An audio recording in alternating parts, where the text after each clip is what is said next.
مومنین اکرام سلام علیکم کہ اے وفاؤں کے خدا کوئی نشانی دے دے، اے وفاؤں کے خدا کوئی نشانی دے دے، پھر میری فکر کو دریا کی روانی دے دے۔ اے وفاؤں کے خدا کوئی نشانی دے دے، اے وفاؤں کے خدا کوئی نشانی دے دے، پھر میری فکر کو دریا کی روانی دے دے۔ میں کہوں مصرع اولا تمانی دے دے، میں کہوں مصرع اولا تمانی دے دے، اسی انداز کا پھر مصرع ثانی دے دے۔ میں کہوں مصرع اولا تمانی دے دے، میں کہوں مصرع اولا تمانی دے دے، اسی انداز کا پھر مصرع ثانی دے دے۔ مدح کرنی ہے تیری آج میری فکر کو، پھر علی اکبر کے تصدق میں جوانی دے دے۔ مدح کرنی ہے تیری آج میری فکر کو، پھر مدح کرنی ہے میری۔ تھوڑا سا قریب آ جاتے اگر۔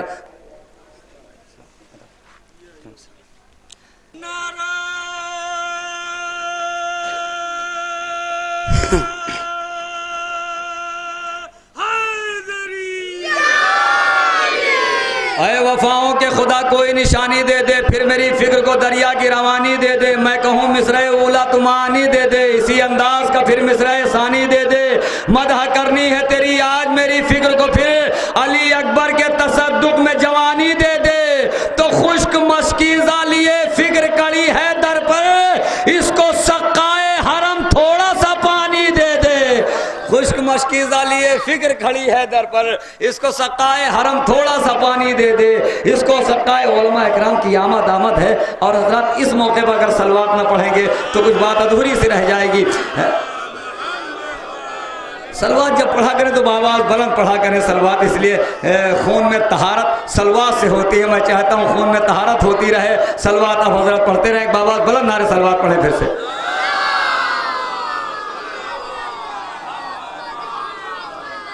2-3 منٹ کی سعادت ہے، 2-3 منٹ آپ کے درمیان ہوں، اس کے بعد میں جب شعراء کرام آ جائیں باقاعدہ محفل آرستہ پہ رستہ ہو جائے گی، اس کے بعد آپ کے درمیان سے ہٹ جاؤں گا۔ میں یہ چاہتا ہوں کہ تھوڑا سا درمیانی جو گفتگو ہے اس کو کی جائے۔ زمین کا فرش بچھایا جا رہا ہے، آسمان کا شامیانہ لگایا جا رہا ہے، ستاروں کی قندیلیں روشن کی جا رہی ہیں، پھولوں میں مہک، کلیوں میں چٹخ پیدا کیا جا رہا ہے، پھولوں میں مہک پیدا کیا جا رہا ہے، دریاؤں میں روانی پیدا کی جا رہی ہے، ہواؤں میں جوانی پیدا کی جا رہی ہے۔ مگر ارشاد پروردگار ہے میرے حبیب، اگر تم کو نہ بنانا ہوتا تو زمین کا فرش نہ بچھاتا، اے میرے حبیب اگر تم کو نہ بنانا ہوتا تو آسمان کا شامیانہ نہ لگاتا، اے میرے حبیب اگر تم کو نہ بنانا ہوتا تو ستاروں کی قندیلیں نہ روشن کرتا، اے میرے حبیب اگر تم کو نہ بنانا ہوتا تو سورج میں چمک نہ پیدا کرتا، اے میرے حبیب اگر تم کو نہ بنانا ہوتا تو ستاروں میں دمک نہ پیدا کرتا، اے میرے حبیب اگر تم کو نہ بنانا ہوتا تو کہکشاں میں چمک نہ پیدا کرتا، اے میرے حبیب اگر تم کو نہ بنانا ہوتا تو کلیوں میں چٹخ نہ پیدا کرتا، اے میرے حبیب اگر تم کو نہ بنانا ہوتا تو پھولوں میں مہک نہ پیدا کرتا، اے میرے حبیب اگر تم کو نہ بھیجنا ہوتا تو دریاؤں میں روانی نہ پیدا کرتا، اے میرے حبیب اگر تم کو نہ بنانا ہوتا تو دریاؤں میں روانی نہ پیدا کرتا، اے میرے حبیب اگر تم کو نہ بنانا ہوتا تو سمندروں میں جوانی نہ پیدا کرتا۔ سب کچھ ہے رسول کے صدقے میں ہے، سب کچھ ہے، مگر جب پروردگار زمین کا فرش بچھا رہا تھا، آسمان کا شامیانہ لگا رہا تھا، اس وقت کا منظر کیا تھا؟ شاعر انقلاب جوش ملیح آبادی نے قلم بند کیا، اس وقت کا منظر کیا تھا کہ لو چہرے افق سے اٹھی سرمئی نقاب، کانپے نجوم زرد ہوا۔ یہ آپ ہی لوگوں کو دیکھ کے یہاں سے شروع کیا ہے میں نے کہ لو چہرے افق سے اٹھی سرمئی نقاب، کانپے نجوم زرد ہوا روح ماہتاب، کھن کے فلک کے جام کھلے سرخیوں کے باب، اڑنے لگے عبیر برسنے لگی شراب، اڑنے لگے عبیر برسنے لگی شراب۔ مجھے یقین ہونا چاہیے کہ میں الہ آباد کے اطراف میں پڑھ رہا ہوں۔ اڑنے لگے عبیر برسنے لگی شراب، رنگوں کی آب و تاب چرانے لگی فضا، آہستگی سے ہوش۔ میں ایک مقام تک آنا چاہ رہا ہوں، وہاں تک آؤں گا ضرور، اور تمہیدی گفتگو ہے، جو اہل علم حضرات ہیں وہ سمجھ رہے ہیں، اور اگر میں بات سمجھا لے گیا تو محظوظ ہوں گے، اس لیے میں نے یہاں سے گفتگو چھڑی ہے کہ زمین اور آسمان سجائے جا رہے ہیں، کسی کی آمد ہے۔ زمین و آسمان سجائے جا رہے ہیں، کسی کی آمد۔ بھیا تھوڑا سا قریب آ جاؤ۔ زمین و آسمان سجائے جا رہے ہیں، کسی کی آمد ہے کہ لو چہرے افق سے اٹھی سرمئی نقاب، کانپے نجوم زرد ہوا روح ماہتاب، کھن کے فلک کے جام کھلے سرخیوں کے باب، اڑنے لگے عبیر برسنے لگی شراب، رنگوں کی آب و تاب چرانے لگی فضا، آہستگی سے ہوش میں آنے لگی فضا، پیدا ہوا سرور اجل سلسبیل میں، پھوٹی شعائیں سینہ فکر جمیل میں، روشن ہوئے چراغ دیار خلیل میں، جنبش ہوئی دوبارہ پرے جبرائیل میں، بڑھنے لگی شعائیں تفکر کے باب سے، پھوٹ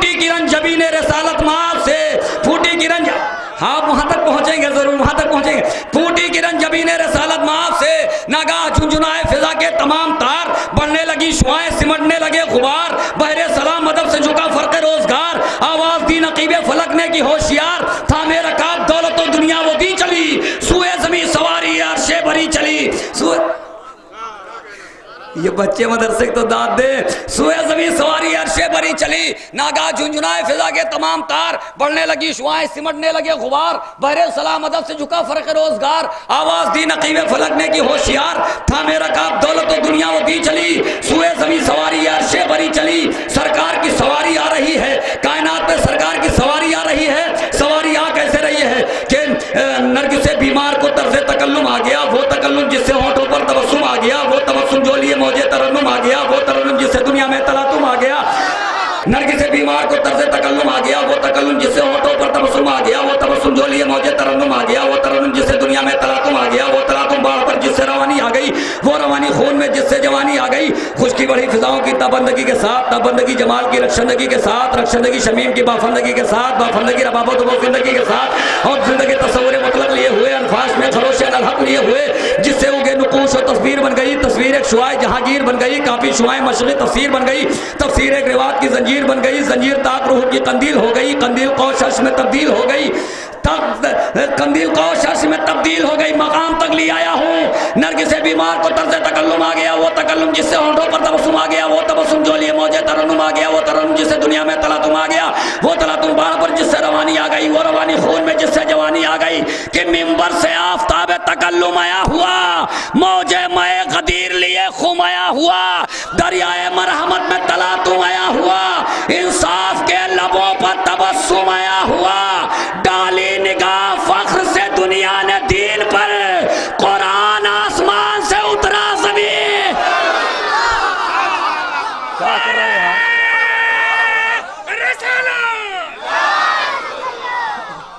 کے ویران ہو گئے، سب قدے زمین کے ویران ہو گئے، پتھر بھی کلمہ پڑھ کے مسلمان ہو گئے، لوگ کہتے ہیں کہ نعت نہیں لکھتے، نعت نہیں لکھتے، اگر کوئی کہتے کہ میں نے نعت لکھنے کا حق ادا کر دیا تو اس سے بڑا کوئی جھوٹا نہیں ہو سکتا، پوری زندگی نعت لکھے تبھی اس نے نعت لکھنے کا حق نہیں ادا کیا، پورا خاندان مل کے نعت لکھے تبھی وہ نعت لکھنے کا حق نہیں ادا ہوا، پورے خاندان نسل اندر نسلی نعت لکھی گئی ہو تبھی نعت لکھنے کا حق نہیں ادا ہو سکتا، نعت لکھنے کا حق صرف ایک مرتبہ ادا ہوا ہے، صرف ایک مرتبہ ادا ہوا ہے، اور کب ادا ہوا ہے سنیں گے کہ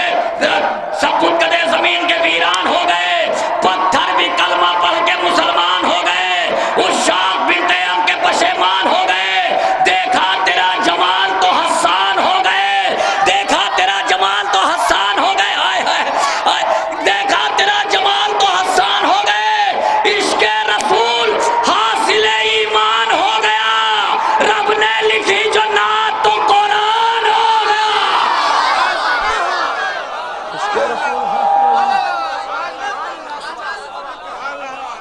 عشق رسول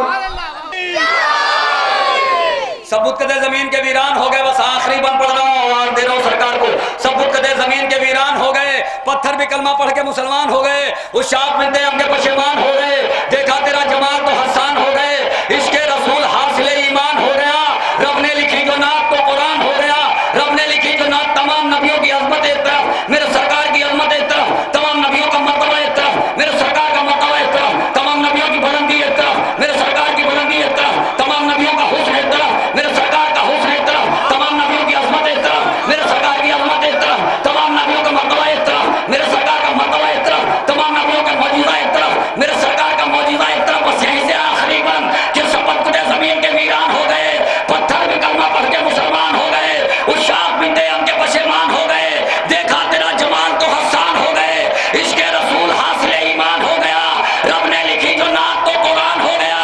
یوسف زنان مصر کی انگلی تلک رہے، ارے کاش مجھے احساس ہو جائے، یوسف زنان مصر کی انگلی تلک رہے، موسیٰ جواب صدوت شاہی تلک رہے، علماء اکرام کے درمیان بول رہا ہوں، موسیٰ جواب صدوت شاہی تلک رہے، یونس کا ذکر خیر سے مچھلی تلک رہے، یونس کا ذکر خیر سے مچھلی تلک رہے، اور ایک تھے جو تخت سبا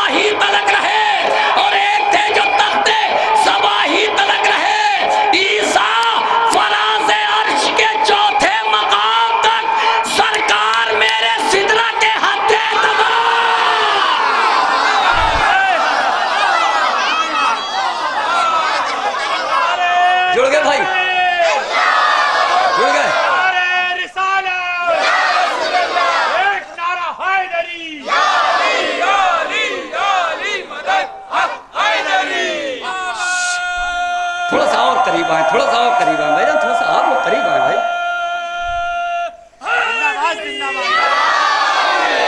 اگر بات یہیں پہ روک دوں تو میں اپنے اوپر ظلم کروں گا. بات اگر یہیں روک دوں تو میں اپنے اوپر ظلم کروں گا. بات آ گئی کہ عیسیٰ فراز عرش کے چوتھے مقام تک، بس ایک اس سے 2 منٹ کی سعادت کہ عیسیٰ فراز عرش کے چوتھے مقام تک. بھیا تھوڑا سا قریب آ جائیں، کہیں تو ہم یہاں آ جائیں. سب بتدے زمین کے ویران ہو گئے، یوسف زنان مصر کی انگلی تلک رہے. اگر یہیں سے روک دیتا شجاعت بھائی تو اپنے اوپر ظلم کرتا کہ شب معراج کی اس بات کی قسم کی بات روکوں گا نہیں، بس آخری ایک میں 2 منٹ کہ یوسف زنان مصر کی انگلی تلک رہے، موسیٰ جواب سطوت شاہی تلک رہے، یونس کا ذکر خیر سے مچھلی تلک رہے، جب تخت سبا ہی تلک رہے. عیسیٰ فراز عرش کے چوتھے مقام تک، سرکار میرے سدرا کے حد تمام تک نہیں. کیا پوچھتے ہو آج کوئی بات ہوئی ہے؟ خوب لوگ کہتے ہیں سرکار کو معراج ہوئی تھی، سرکار کو معراج ہوئی تھی، سرکار کو معراج ہوئی تھی. اپنے یہاں یہ کوئی بڑی فضیلت کی بات نہیں ہے، اس لیے جس کا جہاں گھر ہوتا ہے اس کا آنا جانا لگا ہی رہتا ہے. یہ فضیلت کی بات کیا؟ فضیلت کی بات شاعر کہتا ہے. آؤ ہم سے سنو، ہم سرکار کی مدح کرتے ہیں کہ کیا پوچھتے ہو بات کوئی آج ہوئی ہے؟ مخلوق کی دنیا ابھی تاراج ہوئی ہے، اور شاہ کی عظمت کو بھلا پوچھتے کیا ہو جس شاہ کی نالین کو معراج ہوئی ہے. شاید پہنچا نہیں پایا اپنی بات. نہیں، بس یہیں سے آخری قطعہ پڑھ رہا ہوں. اس شاہ کی عظمت کو بھلا پوچھتے کیا ہو، زمین نیچے سرکار بلند، آسمان نیچے سرکار بلند، پہلا آسمان نیچے سرکار بلند. بس آخری قطعہ پڑھ رہا ہوں دوستو کہ پہلا آسمان نیچے سرکار بلند، دوسرا آسمان پست سرکار بلند، تیسرا آسمان پست سرکار بلند، چوتھا آسمان پست سرکار بلند، چوتھے آسمان پہ عیسیٰ پست سرکار بلند، پانچواں آسمان پست سرکار بلند. اب سنیں گے کہ اس خاک اس شاہ کی نالین کو معراج ہوئی ہے، مگر خدا کے دین کی تقدیم یہی مصرع غور ذہن میں رہے کہ اس شاہ کی نالین کو معراج ہوئی ہے، اس شاہ کی نالین کو معراج ہوئی ہے کہ خدا کے دین کی تکمیل جس پر ہونا تھی وہی پیام سنایا گیا غدیر کے دل. تو جہاں سے صاحب معراج بھی دکھائی نہ دے، علی کو اتنا اٹھایا گیا غدیر کے دل. جہاں سے صاحب معراج بھی دکھائی نہ دے، علی کو اتنا اٹھایا گیا. جہاں سے صاحب معراج بھی دکھائی نہ دے، علی کو اتنا اٹھایا گیا غدیر کے دن. انہی مصروں کے ساتھ میں گزارش کر رہا ہوں عالی جناب مولانا سید محمد علی گوہر صاحب سے کہ وہ آئیں اور اپنی نورانی تقریر سے مومنین کے قلوب کو مجلہ فرمائیں. اس کے بعد ایک کے بعد دیگر شعراء اکرام آپ کی خدمت میں پیش کرتا رہوں گا. آپ حضرات نعرہ صلوات سے استقبال کریں عالی جناب مولانا سید محمد علی گوہر صاحب.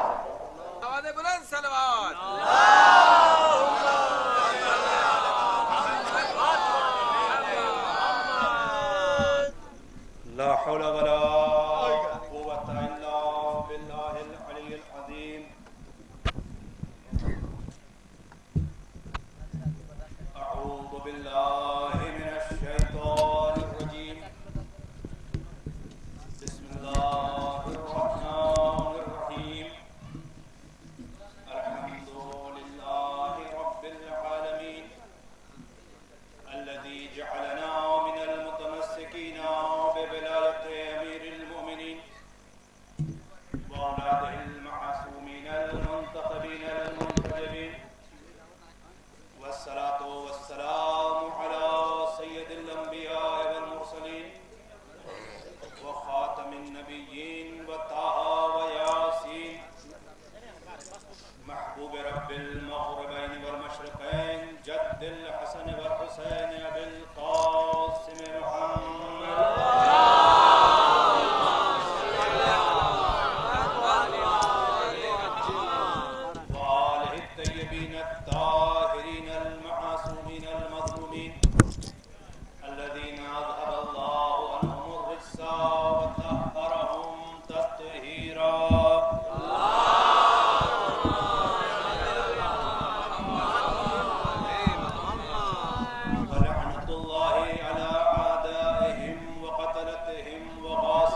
من يوم عداوتهم إلى قيام يوم الدين آمين يا رب العالمين.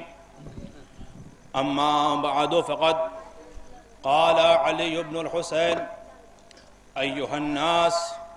أوتينا 6 وفضلنا ب7: أوتينا العلم والحلم والسماحة والفصاحة والشجاعة والمحبة في قلوب المؤمنين. صلوات الله على محمد.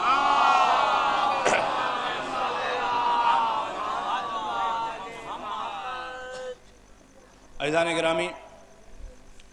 سب سے پہلے میں آپ تمام حضرات کی خدمت میں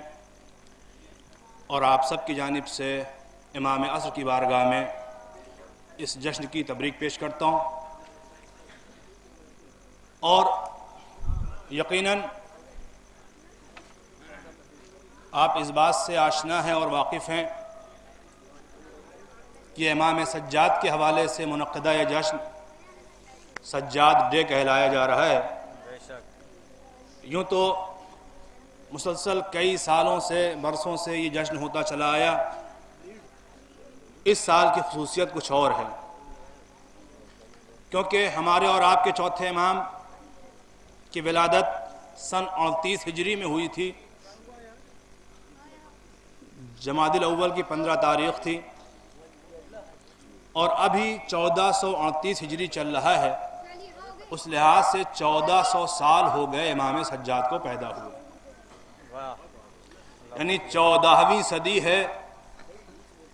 میں نے شاید کہیں اسی حوالے سے ایک بات کہی تھی، صدیاں گزرتی رہیں گی، اس صدی سے پہلے بھی صدیاں گزری،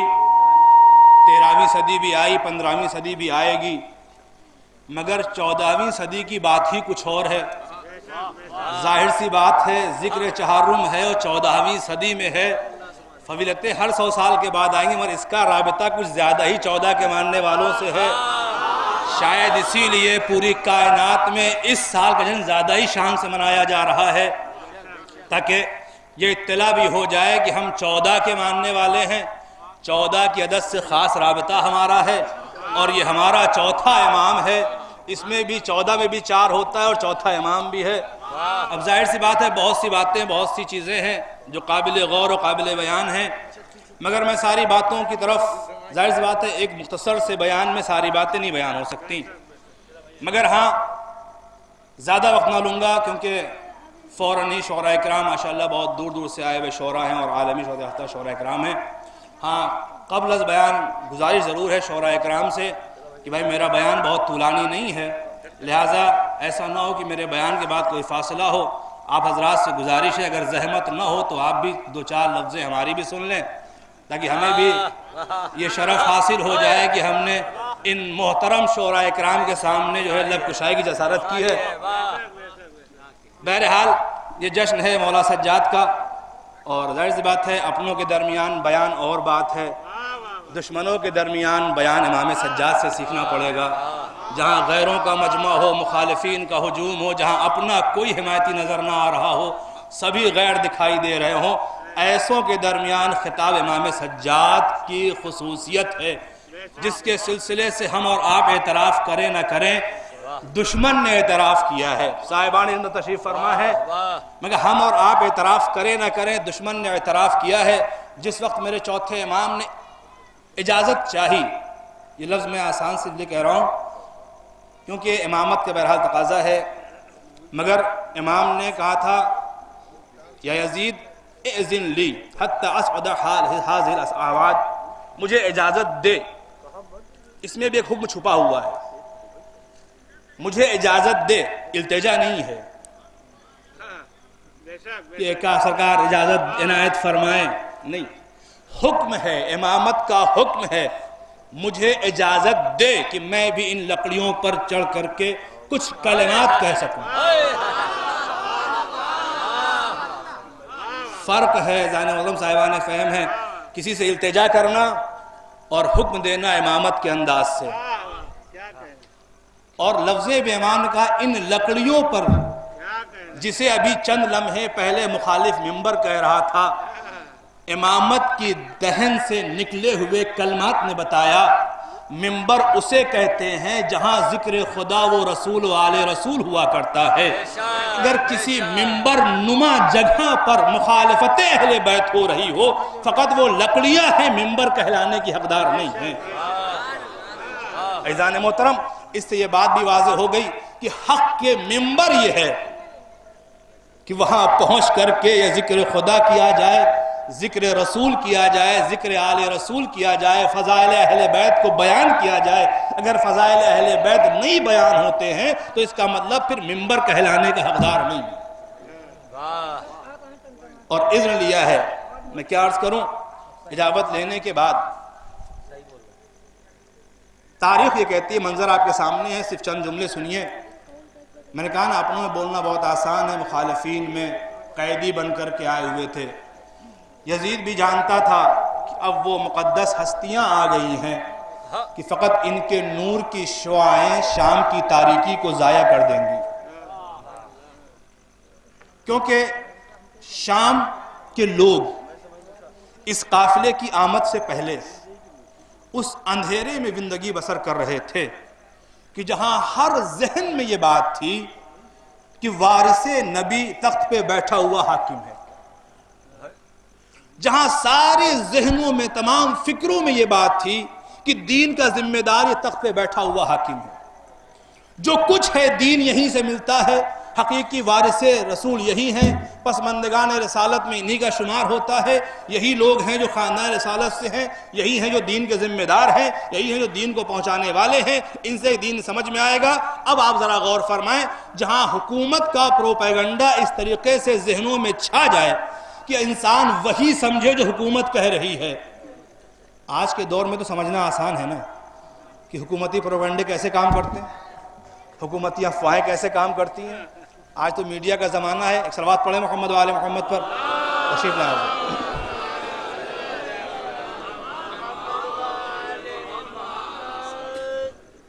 کس طریقے سے حکومتوں نے یہ بات عام کر رکھی تھی کہ جو کچھ ہے دین ہمارے یہاں سے ہے اور ہم دین سے ہیں، اور پبلک یہ سمجھ رہی تھی کہ تخت پہ بیٹھے ہوئے جانشین رسالت کے خلاف کسی باغی نے بغاوت کر دی اور حاکم وقت نے اس باغی کا، خارجی کا نعوذ باللہ سر قلم کر دیا اور حاکم کو فتح نصیب ہو گئی، لہٰذا ہمیں جشن منانا چاہیے، ہمارا حاکم جیت گیا، ہمارا حاکم فتح یاب ہو گیا. اب جہاں پورے ذہن، پوری عوام کی فکر یہ ہو کہ یہ دین ہے، یہ مذہب ہے، یہ شریعت ہے، یہ اسلام ہے، جو قیدی آ رہے ہیں یہ اس باغی کے اہل خاندان ہیں جنہوں نے حاکم وقت کے خلاف خروج کیا تھا، جو دین سے نکل گئے تھے، بغاوت کی تھی، نبی کے خلاف ہو گئے تھے. جہاں ذہنوں پہ یہ نقش بنا ہوا ہو، ایسے ماحول میں جب یہ قافلہ دربار تک پہنچا ہے تو اس کے بعد بھی حاکم کہتا ہے ایک خطیب سے، ایک مقرر سے کہ تو منبر پہ جا اور جا کر کے ہمارے اور ہمارے اجداد کے فضائل بیان کر اور علی اور حسین کے سلسلے میں نازیبہ کلمات کہہ. دیکھیں ضمیر فروش، دین فروش مقررین سے بہرحال اس سے زیادہ کوئی توقع نہیں کی جا سکتی کہ مال کے چکر میں نہ جانے کیا کیا بیچ بیٹھے اور کسے کیا کیا کہہ دیں، اس پر کوئی بھی بہرحال بھروسہ نہیں آ سکتا. آپ جانتے ہیں یہ شخص گیا اور اس نے جانے کے بعد فضائل یزید بیان کرنا شروع کر دیے، اور اپنے اعتبار سے خوشامد پسند مقرر ایسے ہی ہوتا ہے، جس سے ملے اسی کی تعریف ہونی چاہیے، باقی حق کیا ہے باطل کیا ہے اس کی پرواہ نہیں ہوتی. اسی لیے میں اپنے بچوں سے اور طلباء سے خاص کہتا ہوں کہ اگر واقعی کچھ لے کر کے بیان کرنے کا حوصلہ ہے تو ان سے لو جو لافانی چیزیں دیا کرتے ہیں، ان کے چکر میں نہ پڑو جو فانی مادی اور مالی چیزیں دیا کرتے ہیں. یہ جو دیں گے فنا ہو جائے گا، مگر وہ جو عطا کریں گے وہ فنا ہونے والا نہیں ہے. لہٰذا ہر حال میں ایک مقرر کو اس بات کا خیال رکھنا چاہیے کہ ہمیں ان کی خوشنودی کے لیے بات کرنی ہے جن کے خوش ہونے سے دنیا و آخرت دونوں بہتر ہو جایا کرتی ہے. بہرحال میں عرض کر رہا تھا کہ امام اس منظر کو دیکھ رہے ہیں، درباری مقرر منبر پہ بیٹھ کر کے حاکم کی تعریف کر رہا ہے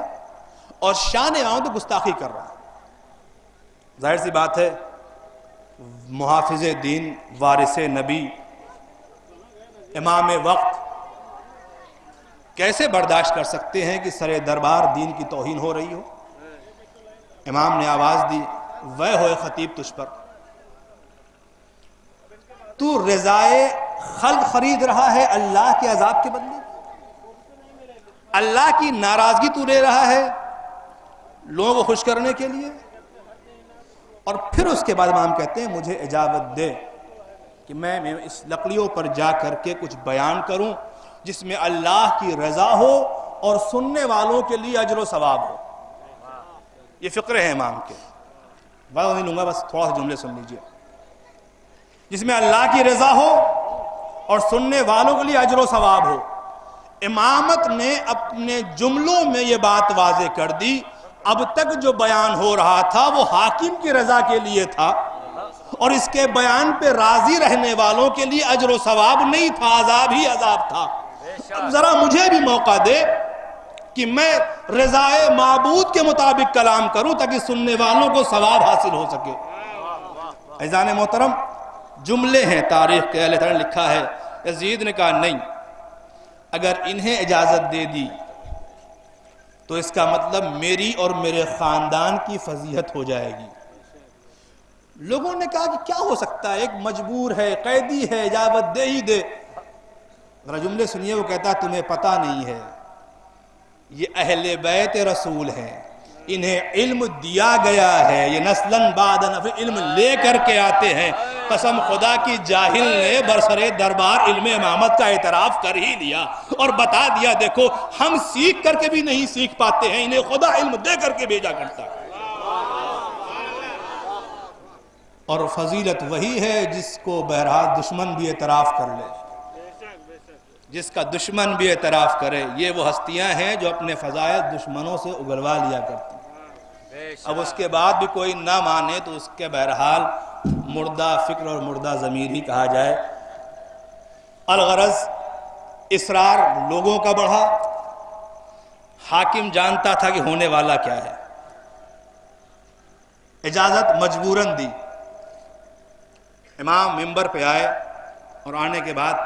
حمد و ثنائے پروردگار کے بعد مولا کہتے ہیں ایھا الناس اعطینا ستۃ وفضلنا بسبع، ہمیں 6 خصوصیات دی گئی ہیں اور 7 چیزوں کے ذریعے ہمیں لوگوں پر فضیلت دی گئی ہے۔ میں سب نہیں بیان کروں گا، اتنا وقت نہیں ہے، نہ اتنا آپ سننا چاہیں گے، کیونکہ محفل کا ماحول ہے، جشن کا موقع ہے، اور سب کے ذہنوں میں شعراء کے اشعار پہنچنے والے ہیں، سب کی فکریں کب یہ ہٹیں اور کوئی شاعر آئے اور کلام کو سنایا جائے اور اس کے بعد پھر محفل کا جیسا ماحول بنے۔ مگر یہ بہرحال ابتدائی طور پر بطور پیش خانی سمجھ لیجئے شعراء کرام کے لیے تھوڑی سی، بس چند جملے صرف جو عطا کی گئی۔ امام کہتے ہیں اعطینا العلم، ہمیں علم دیا گیا ہے۔ فرق ہے علم حاصل کرنے میں اور اللہ کی طرف سے ملنے والے علم میں۔ امام کہتے ہیں ہم نے سیکھا نہیں ہے، ہمیں کوئی سکھانے والا نہیں، ہمیں علم دیا گیا ہے، خالق نے عطا کیا ہے، اب علمی اعتبار سے ہمارا مقابلہ تم سے نہیں ہو سکتا۔ والحلم، اور ہمیں حلم و بردباری بھی دی گئی ہے، ورنہ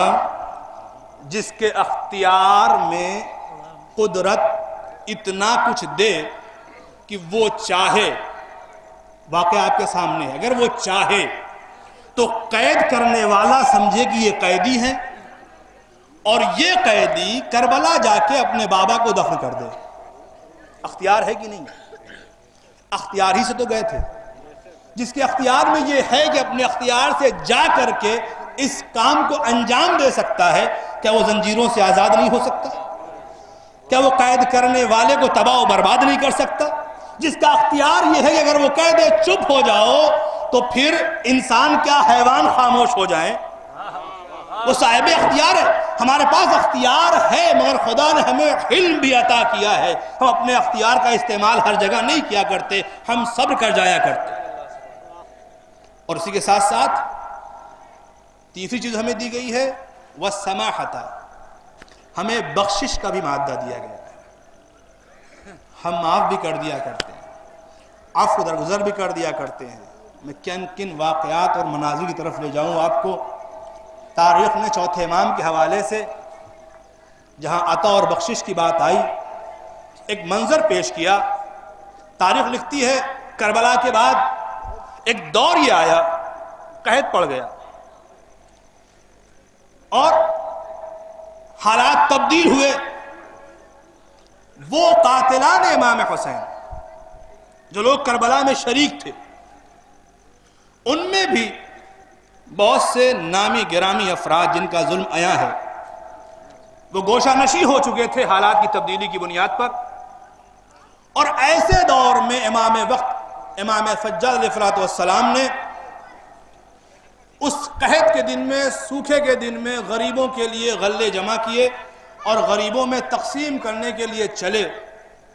راستے میں ایک شخص جو اپنے چند سپاہیوں کے ساتھ کہیں چھپا ہوا تھا، اپنے سپاہیوں کی غذا کے انتظام کے لیے نکلا۔ اس نے امام کو دیکھا اور دیکھنے کے بعد کہتا ہے اگر ممکن ہو تو یہ غذا غلہ مجھے دے دیجئے اور جو قیمت ہو آپ مجھ سے لے لیجئے۔ امام کہتے ہیں اگر تو صاحب ضرورت ہے تو لے جا، ہم قیمت پر بیچنے نہیں نکلے ہیں، ہم غریبوں میں تقسیم کرنے نکلے ہیں۔ غور فرمایا آپ نے؟ امام نے کہا اگر تو صاحب ضرورت ہے تو لے جا۔ قسم خدا کی جو کبھی حاکم بنا ہوا تھا نا، امام نے بتا دیا دیکھو آج کتنا محتاج ہے۔ جو کبھی تخت پہ بیٹھا کرتا تھا نا، آج دیکھو میرے سامنے محتاج بن کر کے آیا ہے۔ اور اس کی احتیاج کو امام ثابت کر رہے ہیں کہ اگر تو صاحب ضرورت ہے، اگر تو محتاج ہے تو اپنے محتاج ہونے کا اعتراف کر اور غلہ فری لے کے جا۔ اپنی عطا بھی دکھا دی، ظالم کی مجبوری ثابت کر دی اور بتا دیا کہ ظلم کرنے والا کبھی نہ کبھی مجبور ہو کر کے مظلوم کے سامنے ہاتھ پھیلانے پہ مجبور ہوتا ہے۔ یہ قدرت کا انتظام ہے کہ ظالم کو مجبور ہو کر کے آنا ہی پڑتا ہے۔ اس ظالم نے سمجھا شاید مجھے پہچان نہیں پائے ہیں۔ قسم خدا کی طرح غور کیجئے، اگر محسوس کر سکے تو ہوتا ہے نا، کیونکہ انسان اپنے ذہن سے سوچتا ہے۔ یہ جس ماحول میں پلا ہے وہاں کی ذہنیت یہ ہے کہ دشمن کو کچھ بھی مت دو، اس سے کوئی رابطہ مت رکھو، اس کی فکریں یہیں تک محدود ہیں، اسے نہیں پتا کہ یہ کس گھرانے کے لوگ ہیں، لہذا اپنے اعتبار سے سوچ رہا تھا۔ کہتا لگتا ہے آپ نے مجھے پہچانا نہیں۔ امام کہتے بھلا میں تجھے کیسے بھول سکتا ہوں، تو نے ہی میرے بھائی کو مارا تھا۔ یہ ہے وہ عطائے امام، یہ ہے وہ بخشش امام کہ جہاں دشمن کو پہچاننے کے بعد بھی اگر وہ محتاج ہو گیا تو اسے عطا کر کے بتایا کہ تمہاری ذہنیت تنگ ہو سکتی ہے، تمہارا دامن تنگ ہو سکتا ہے، تمہاری فکریں تنگ ہو سکتی ہیں، مگر ہم وہ ہیں جنہیں خدا نے بخشش عطا کی ہے۔ ہم وسیع الفکر ہوا کرتے ہیں، کوئی بھی سائل آئے تو خالی ہاتھ پلٹتا نہیں ہے۔ اے کاش، ایک لمحے کے لیے ٹھہر کے بات کہنا چاہوں گا، اے کاش اس چوتھے امام کی سیرت پہ ہم بھی عمل کر لیتے، ہمیں بھی درس حاصل ہو جاتا کہ محتاج کوئی بھی ہو، محتاج ہوتا ہے وہاں دوست اور دشمن نہیں دیکھا جاتا۔ عزیزان محترم، پھر امام کہتے ہیں کہ ہمیں جہاں پر بخشش عطا کی گئی ہے وہ شجاعت، ہمیں شجاعت بھی دی گئی ہے۔ ہمیں مجبور مت سمجھنا، ہمارے ہاتھ میں ہتھ کڑیاں ہیں، ہمیں مجبور مت سمجھنا، ہمیں خدا نے شجاعت دی ہے۔ اور جب اللہ کی دی ہوئی شجاعت کا استعمال ہم کریں گے نا، تم نے منظر دیکھا ہے، تم نے حقیقت معلوم ہے کہ در خیبر انگلیوں پہ اکھڑتا ہے اگر ہم شجاعت دکھانے پہ آ جائیں۔ ہمارے ہاتھ میں تلوار ہوتی ہے تو نسلوں کا امتحان لے کے چلتی ہے، ہر ایک کو نہیں ختم کرتی۔ وہ غیروں کے اسلحے ہوں گے جو بے قصوروں کو مارا کرتے ہیں، وہ غیروں کے اسلحے ہوں گے جو بے قصوروں کو مارا کرتے ہیں۔ جب امامت کے ہاتھ میں اسلحہ ہوتا ہے تو کوئی بے قصور نہیں، اگر 70 نسلوں میں کوئی مومن دکھ جائے تو وہ بھی بچ جاتا ہے۔ شاید اسی لیے ہمارے ہاں جہاد میں امامت کے کی شرط رکھی گئی ہے، جب اس کی اجازت سے جہاد ہوگا تو بے قصور نہیں مارا جائے گا۔ اب دنیا آج تعبیر کچھ بھی کرتی پھرے جہاد کے حوالے سے، اور پھر ہم کہتے ہیں کہ ہمیں اس کے ساتھ ساتھ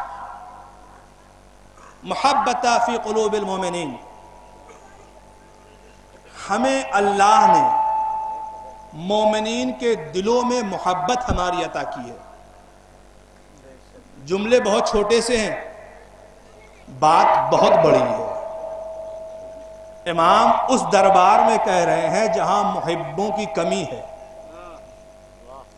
محب کی قلت پر ہو سکتا ہے کوئی طعنہ کسے کہ صاحب آپ کو چاہنے والے بہت کم ہیں،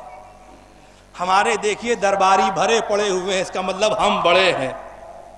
ہمارے چاہنے والے زیادہ ہیں۔ امام فتح بتا رہے ہیں کہ دیکھو ہماری محبت ہر دل میں آتی ہی نہیں ہے، اللہ نے ہماری محبت فقط مومنین کے دلوں میں رکھی ہے۔ ہماری محبت پانے کے لیے مومن ہونا ضروری ہے۔ اب کیا کریں، تمہارے اطراف میں ایسے مومن کی قلت ہے جہاں ہماری محبت پہنچ سکے، اور یہ ہر ایک کے دل میں جاتی نہیں، اس لیے آپ قابل مبارکباد ہیں۔ آپ جتنا فخر کریں کم ہے، جتنا ناز کریں کم ہے۔ امام دربار میں کہہ رہے ہیں ہماری محبت صرف تب جس دل میں محبت ہے امام کی، گویا امام کے بقول اسے سند ایمان مل گئی ہے، اسے مومن ہونے کا لقب مل گیا ہے۔ اگر امام کی زبان سے مومن ہونے کی سند مل جائے تو پھر کسی اور کی سند کے ہم محتاج کہاں ہیں؟ بھئی یہی تو فرق ہے کہ جو لوگ عوام کی خوشنودی کے لیے کام کرتے ہیں وہ عوام سے ایمان کی سند مانگتے ہیں، مگر جن کے دلوں میں خدا نے محبت دی ہے وہ عوامی سند کے محتاج نہیں ہوا کرتے ہیں۔ شاید یہی وجہ ہے کہ دنیا اب تک جناب ابو طالب کا ایمان نہیں سمجھ پائی ہے۔ لوگ ایمان لائے ہیں، انہیں ایمان دیا گیا ہے۔ فرق ہے، جن کے دلوں میں ایمان ودیت کیا جائے اس کا معیار کچھ اور ہوگا، جو کسی وجہ سے ایمان لے آئے اس کی حالت کچھ اور ہوگی۔ اور اس کا مطلب یہ ہے کہ جن دلوں میں یہ محبت پائی جاتی ہے وہ مومن ہے بقول امام، اور ساری نعمتیں مومنین کے لیے۔ عزیزان محترم، یقیناً بس آخری بات میں کہہ رہا ہوں، ختم کر رہا ہوں گفتگو، جو چیزیں عطا کی گئیں اس کا تذکرہ امام نے کیا، اور پھر جن چیزوں کے ذریعے فضیلت دی گئی ہے۔ امام کہتے ہیں نبی مختار محمد ہم میں سے ہیں، گویا ہمیں فضیلت دی گئی ہے نبی کے ذریعے سے۔ صدیق مولا متقیان ہم میں سے ہیں، اللہ کا شعر رسول کا شعر ہم میں سے ہے، تیار ہم میں سے ہیں، فید الشہداء حمزہ ہم میں سے ہیں، سید نساء عالمین شہبادی بطول ہم میں سے ہیں، اور سبط حاضر الامت حسن و حسین ہم میں سے ہیں۔ یہ کہاں کہہ رہے ہیں؟ جہاں کے پورے مجمع کے ذہن میں یہ تھا کہ نبی کے وارث یہ تخت پہ بیٹھے ہوئے حاکم ہیں، جہاں کی عوام یہ سمجھتی تھی کہ حکام نبی خاندان کے لوگ ہیں، ان کے ذہن کے برخلاف حقیقت کو بیان کر کے جیسے ہی امام نے جملے کہنا شروع کیے کہ یہ ہم میں سے ہیں، یہ ہم میں سے، یہ ہم میں سے ہیں، وہ مجمع جو اب تک انہیں نبی کا وارث سمجھ رہا تھا وہ بڑی حیرت سے مڑ کر کے اس منبر کی طرف دیکھ رہا ہے کہ آخر یہ ہو کیا رہا ہے۔ اور امام کا بیان یہ ہم میں سے ہے، یزید کا سکوت یہ نہ کہنا کہ ہاں یہ ہم میں سے ہے، عوام میں خلفشار سا مچا، ایک انقلاب سا برپا ہوا۔ اب تک ہمیں اندھیرے میں رکھا گیا تھا، ہم سمجھتے تھے یہ نبی کے وارث ہے، ہم جانتے تھے یہ نبی خاندان کے ہیں، ہمیں تو یہ پتا تھا کہ کسی باغی نے بغاوت کی تھی، یہ تو نبی کے وارث نکل آئے، نبی کی اولادیں نکل آئی۔ اب جن جن دلوں میں ذرا بھی نبی کی محبت تھی بے قرار ہو اٹھے۔ تاریخ لکھتی ہے پورے دربار میں کوہرام برپا ہو گیا۔ آخر ہو کیا رہا تھا؟ جیسے ہی کوہرام برپا ہونا شروع ہوا یزید گھبرا گیا کہ اگر ایسے ہی حالت رہی ہے تو ابھی انقلاب برپا ہو جائے گا۔ روایت کے فقرے ہیں، اس کے بعد امام نے تعارف پیش کرنا شروع کیا کہ میں زمزم کا بیٹا، میں صفا کا بیٹا، میں مکہ کا بیٹا، میں منا کا بیٹا، میں بطحہ کا بیٹا، میں محمد کا بیٹا، میں خدیجہ کا بیٹا، یہ ساری تعریفیں، میں اس کا بیٹا، ساری دفعہ بیان کرنا شروع کی۔ ایک مرتبہ عجب ہیجانی کیفیت دربار کے اندر دکھائی دی، کچھ نہ سمجھ میں آیا، گھبرا کے گیت کہتا مؤذن اذان دے۔ امام نے تلوار نہیں چلائی، امام نے خنجر نہیں چلایا، امام نے نیزہ نہیں اٹھایا، امام نے صرف اپنا تعارف ان کلمات کے ذریعے پیش کیا کہ وحی کا منکر، دین کا منکر، رسالت کا منکر، نبوت کا منکر گھبرا کہتا اذان دو۔ شاید امام ذیلم مسکرائے ہوں گے، ہماری فتح کا اعلان ہو گیا، ہم یہی تو بتانا چاہتے تھے کہ جو دین کا انکار کر رہا ہے یہ آج دین کی بات کرے گا، جو شریعت کا انکار کر رہا ہے آج اللہ کی کبریائی کی بات کرے گا، آج یہ بھرے دربار میں اعلان کرائے گا، اور یہ اعلان اس کا بتائے گا کہ ہاں ہم نے جو کہا ہے کوئی دین نہیں آیا جھوٹ تھا، واقعاً دین آیا، لہذا اللہ اکبر کہنا ضروری ہے۔ ادھر اس نے اذان دینا شروع کی، مؤذن نے، بآخری فقرہ میں نے ختم کر دی گفتگو،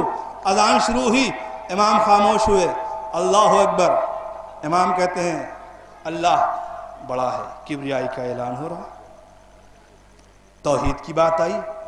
اشہدو اللہ الہ الا اللہ کہا،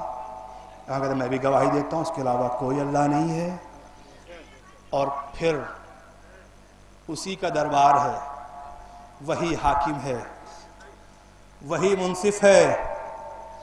اور اپنے ہی دربار میں جس کرسی سے یہ کہا تھا کوئی وحی نہیں آئی، کوئی نبی نہیں آیا، یہ سب بنی ہاشم کا ڈھونگ تھا، اسی کے دربار میں اسی کا مؤذن کہتا ہے کہ میں گواہی دیتا ہوں محمد اللہ کے رسول ہیں۔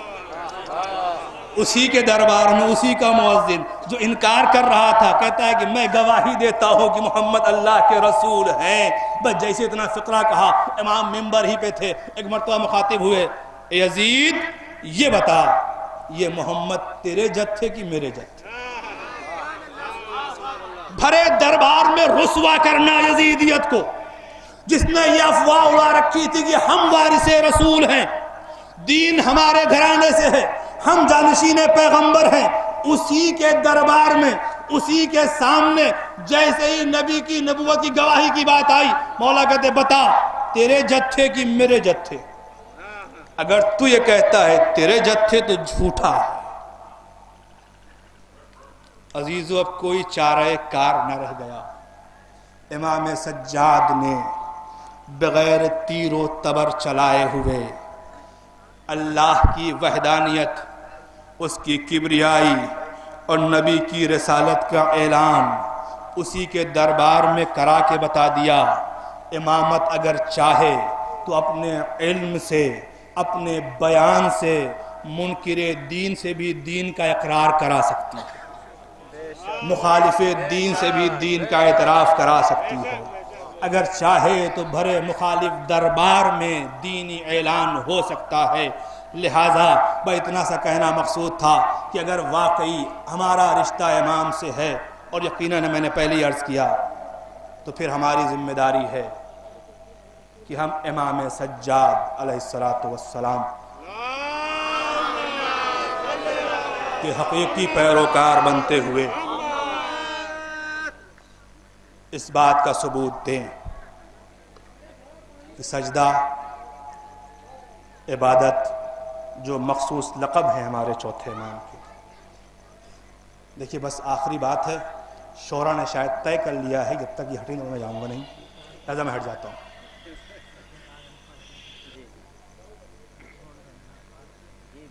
سید سجاد، سجدہ کرنے والوں کے سردار،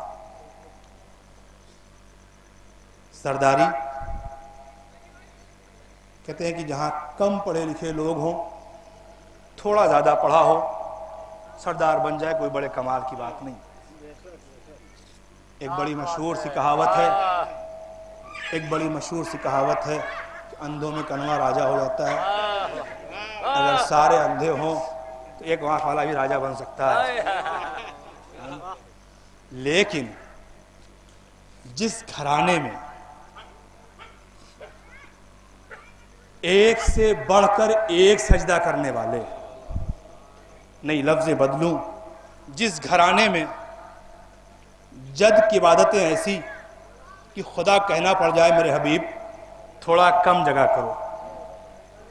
جہاں مولا علی جیسا جد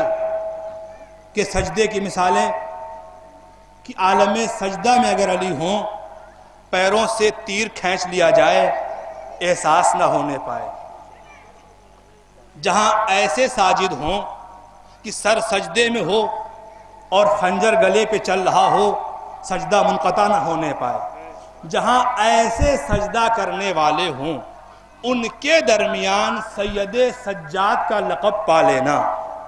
سجدہ کرنے والوں کا سردار کہلا جانا، یہ ہمارے اور آپ کے چوتھے امام کی سرداری کی شان ہے۔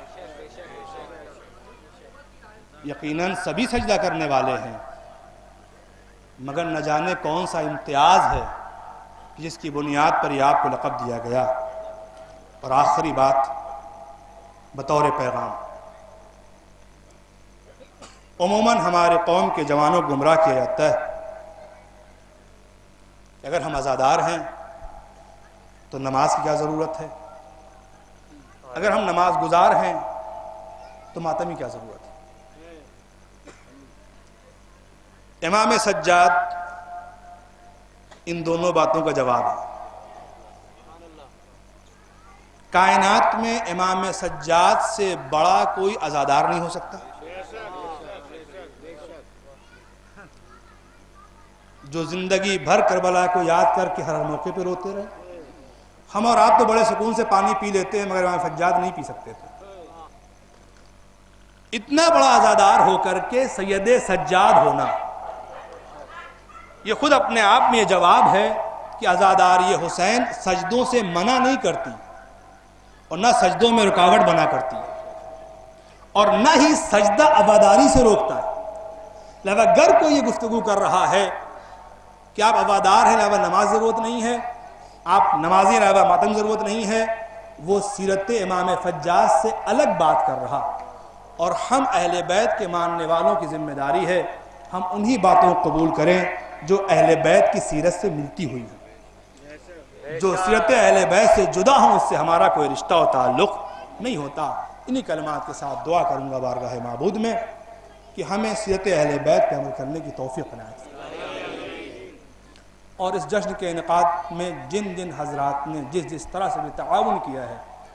خدا ان سب کی توفیقات میں اضافہ فرمائے اور ان کے تعاون کو قبول فرمائے، اور امام سجاد کے واسطے سے امام چہارم کے صدقے میں جو مریض ہیں ان سب کو شفاء کلی عنایت فرمائے، جو لوگ پریشان ہیں ان کی پریشانیوں کو دور فرمائے، اور ہمارے تمام مقامات مقدسہ کی خدا حفاظت فرمائے۔ خصوصاً دعا یہ ہے کہ مالک شفاعت زہرا سلام اللہ علیہا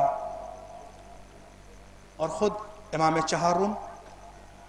قبر بغیر مزار کے، پروردگار اس فرزند زہرا کو جلد بھیج دے جس کے آنے کے بعد یہ روضے تعمیر ہو جائیں اور ہم سب اپنی آنکھوں سے شہزادی کے مزار کی زیارت کر سکیں، اور مالک ہمیں اتنی توفیق دے امام یاسر آئیں تو ہمارا شمار امام کے انصار اور مددگاروں میں ہو سکے۔ وآخر دعوانا الحمدللہ رب العالمین۔